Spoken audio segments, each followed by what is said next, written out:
These are some of the darkest moments in The Simpsons history, and today we're diving into an episode that's disturbing, bizarre, and unforgettable. And now it's time for the cartoon.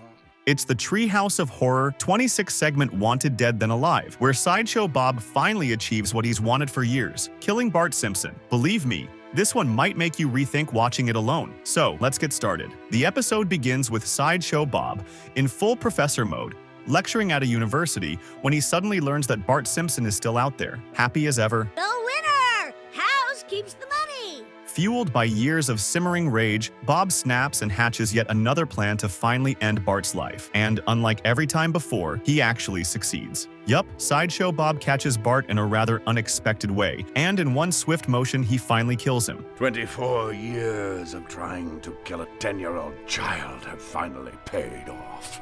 There's this weird, chilling calmness about it. You'd almost think Bob would feel satisfied, but no, he's got even more twisted plans. Now that Bart's gone, you'd expect Bob to find peace, right? Wrong. Instead, he becomes fixated on preserving Bart's body, displaying it like a trophy in his den. And if that wasn't weird enough, he starts using Bart's corpse to entertain himself in creepy ways, like taking family photos and even posing him around his house. At one point, Bob even gives a triumphant monologue to Bart's corpse, detailing his master plan to live out a quiet life without his nemesis around to torment him.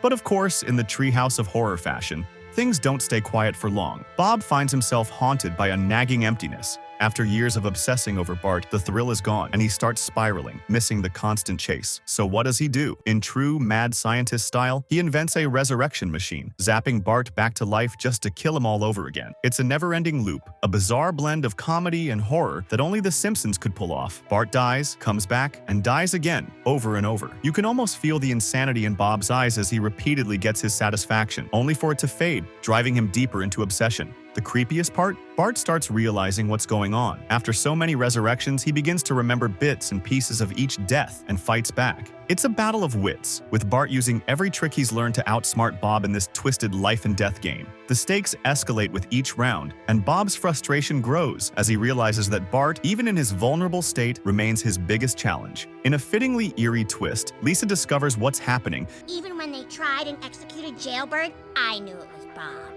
With the family's help, they manage to reverse the machine, trapping Bob in his own never-ending loop, where he's haunted by Bart at every turn. Now Bob is the one being tormented, living in his own personal nightmare. The segment ends on a dark, twisted note. The Simpson family leaves, with Bart remarking that Bob's gotten what he deserves. But the final scene shows Bob in a never-ending nightmare, unable to escape Bart's ghostly presence. It's one of the most disturbing Treehouse of Horror endings, reminding us just how dark The Simpsons can go. And that's it, the twisted tale of Wanted Dead Then Alive. From the disturbing mind games to the bizarre comedy horror elements, this episode took things to a whole new level. If you've got the nerve, give it a watch. And hey, if you have another episode in mind for us to cover next, leave a comment, like, and subscribe for more creepy Simpsons content.